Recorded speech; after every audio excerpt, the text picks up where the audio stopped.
Hello everyone, welcome back to Royal News Network.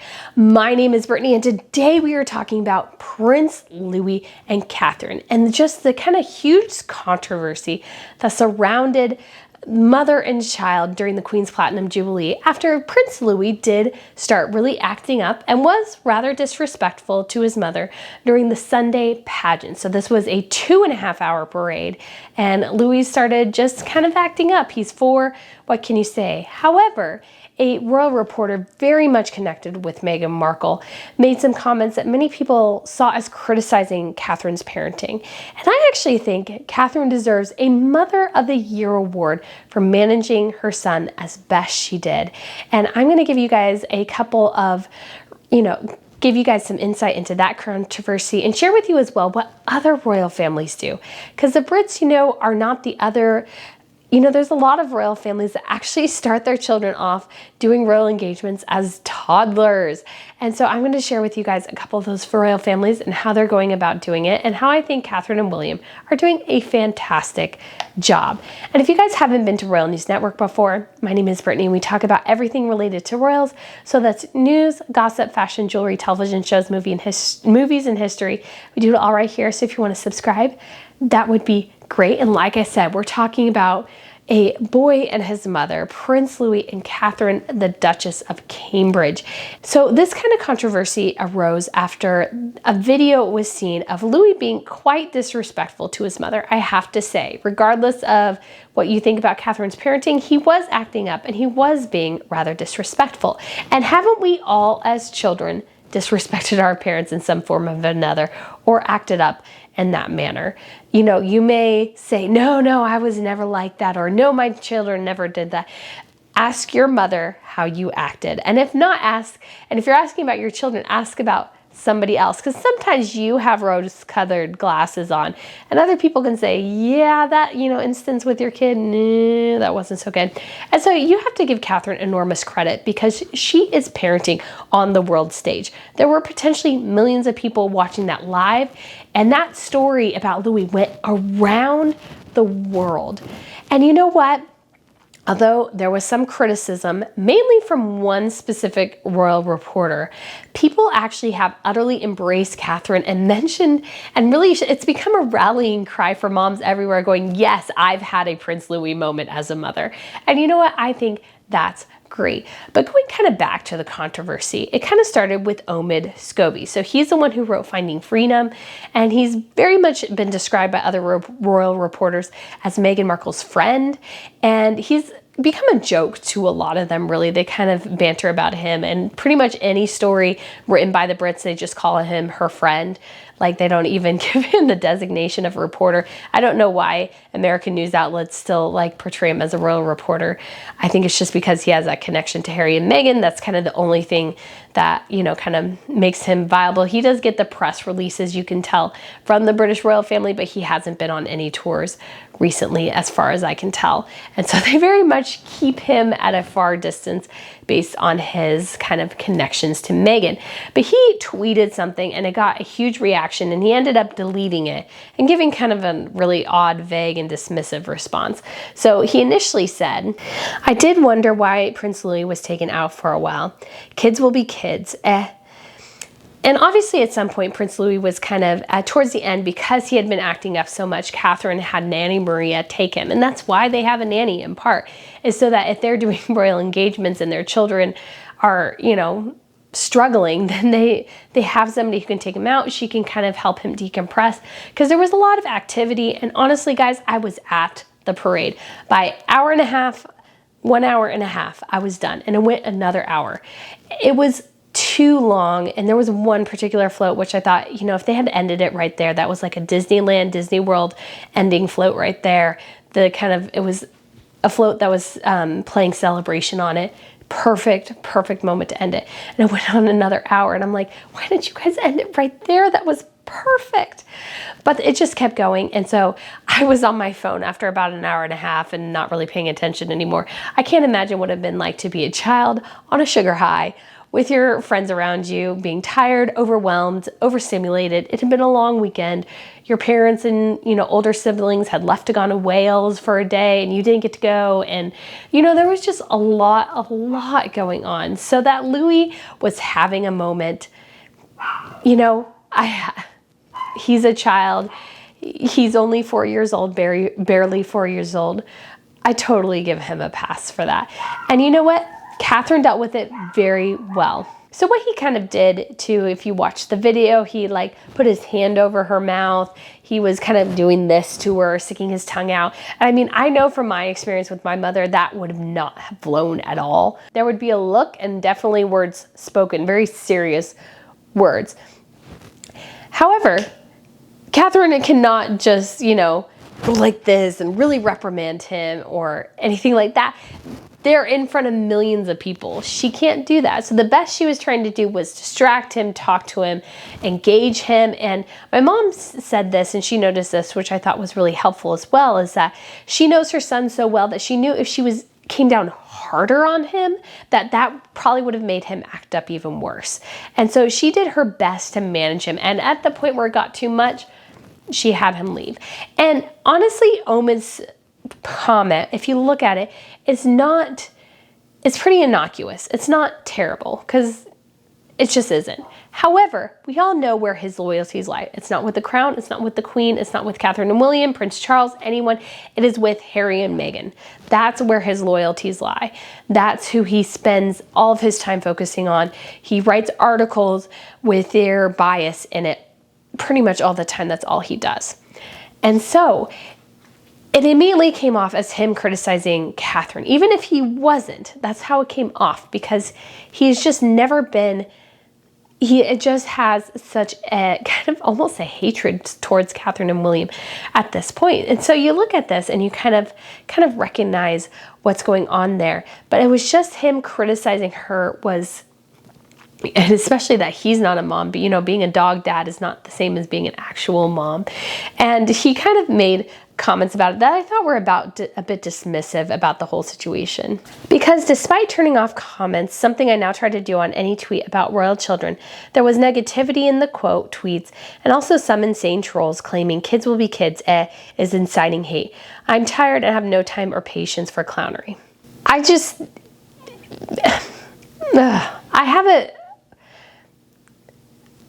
Omid frustrates me because he claims to be an objective reporter, and he's not.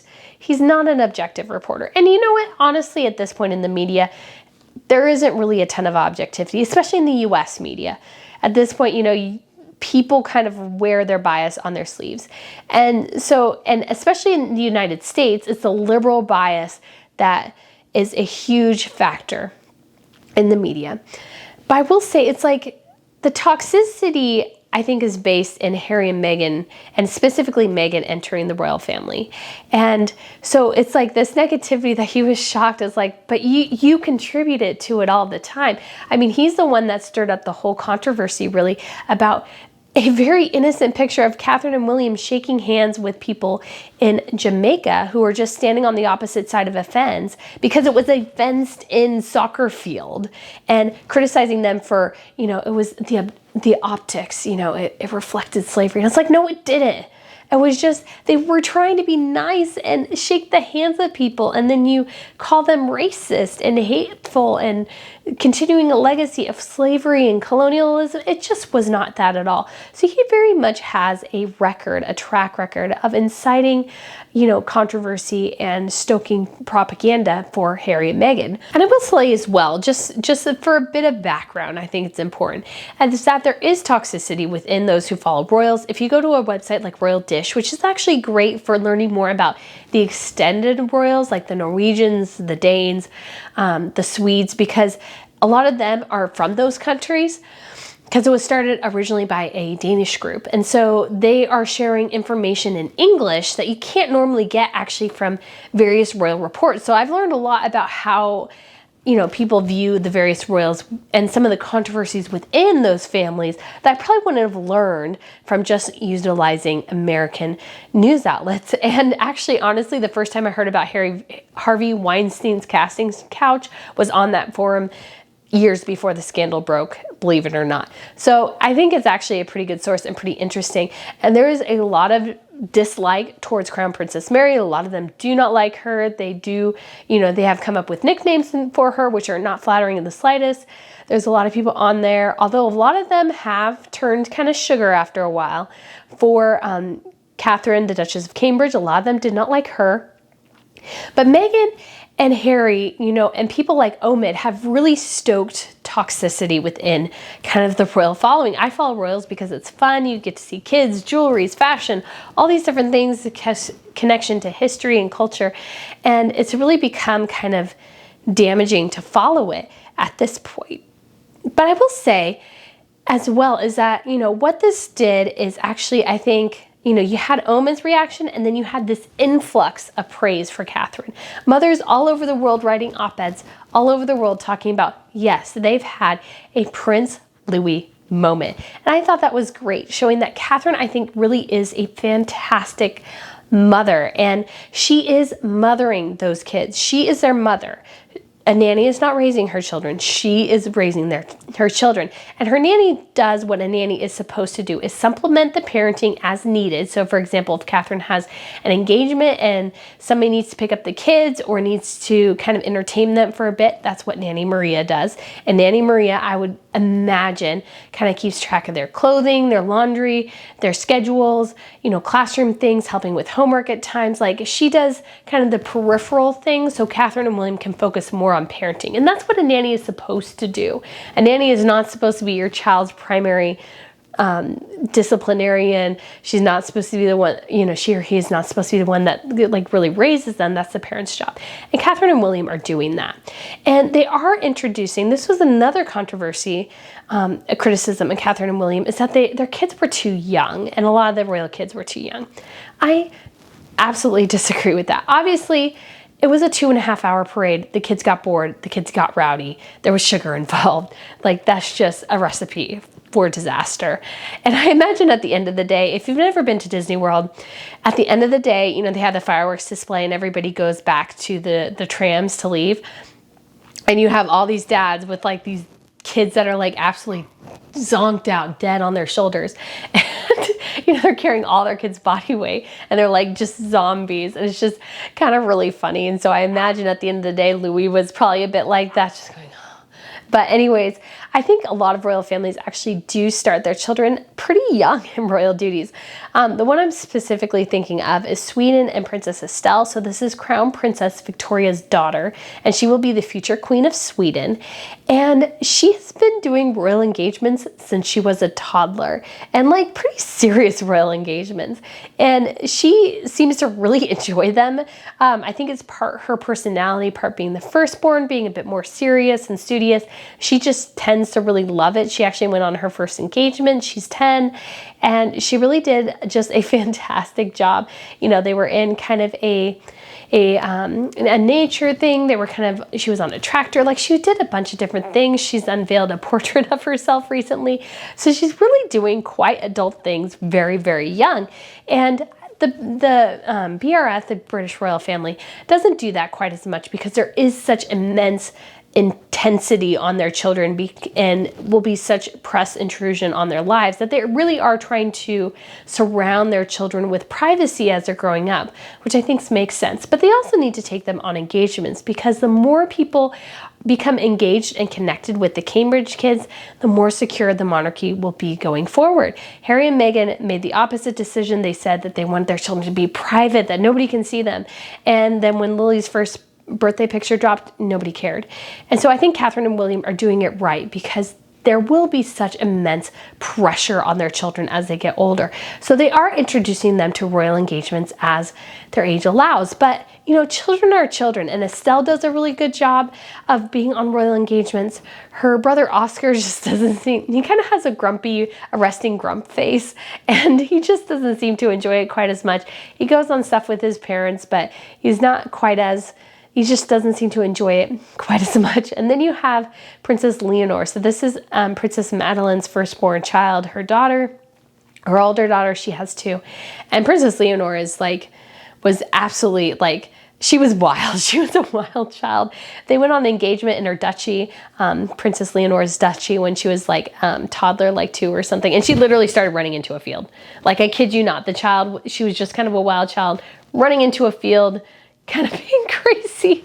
And so she is just kind of a wild child. And, you know, every child is different. And so I think parents introduce their kids to royal duties at the age that seems appropriate for them and their kind of level within a monarchy. And so again, Estelle's been doing it since she was a child. Leonore has done some, but not a ton.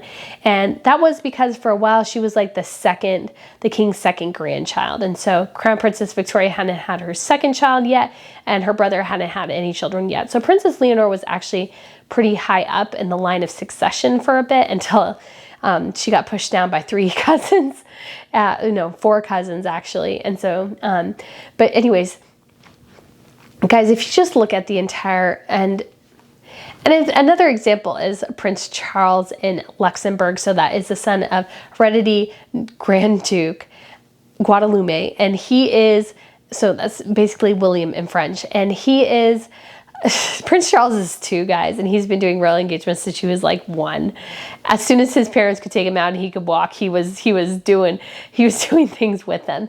And I think that will probably be their only child. They didn't have a child for the first several years of their marriage, so I think they struggled.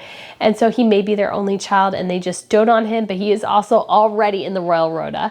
But, you know, other royal families, like I feel like the Norwegians, their children have been on some royal engagements, specifically Princess Ingrid Alexandra, who's having her big 18th birthday party later this week. There will be tiaras involved, but she's done some, but not a ton. You know, Spain, the girls are starting to do more, specifically the heir, Princess Leonore. She is also kind of starting to do more engagements. She's a teenager and she's still in school and stuff. So it all kind of depends on what, you know, how much resources the royal families have, how many engagements they need kids to go on. But I think the British royal family, Catherine and William, are doing a great job of trying to introduce their kids to their future while also shielding them at the same time. And that's what they really have to do in this world, is kind of manage these things. And you know what? Kids will be kids. You know, Prince George has had a bit of a meltdown before. Not bad. Princess Charlotte almost threw a tantrum, but really we've had no royal children of the Cambridges on the ground absolutely screaming for no reason, throwing a huge temper tantrum that we've ever seen. Now, I'm sure they've done this at home, because what child hasn't thrown a temper tantrum? But we've never seen this publicly, and I think that's okay. Yes, Prince Louis was acting up, but we saw no meltdown, temper tantrum type things. And I think that's great and shows what great parents Catherine and William are. Charlotte and George are definitely kind of aware of their roles. And I think Charlotte's definitely the little second mom. And she was kind of, kind of, I want to say whacking, but that's not the right job. She was kind of hinting to her brothers, you need to do this, stop putting your hand in your mouth, to Louis. She, told George, stand up straight. She's definitely the little kind of, the taskmaster a bit in her family. So guys, I think Catherine and William are doing a fantastic job. And I think some of the controversy was far overblown, but Catherine did have a ton of support from women around the world. And I think that's excellent and wonderful. So guys, let me know what you think about this video. And I also have a giveaway going on right now, and I will put in the link below in the description box, a link to the video. The giveaway ends on June 17th at 11:59 p.m. Eastern Standard Time. And it is for this bag. I got it at the Tower of London. It's obviously a Jubilee specific bag. And I just thought this was, I love these kind of bags. So, and I got a couple other things that are Jubilee specific as well. So if you guys want to go ahead, go to that video. All you have to do is comment on your favorite thing about the Jubilee, and then make sure you're subscribed if you haven't already. So guys, thank you so much for watching again, and I look forward to seeing you again very, very soon. Bye.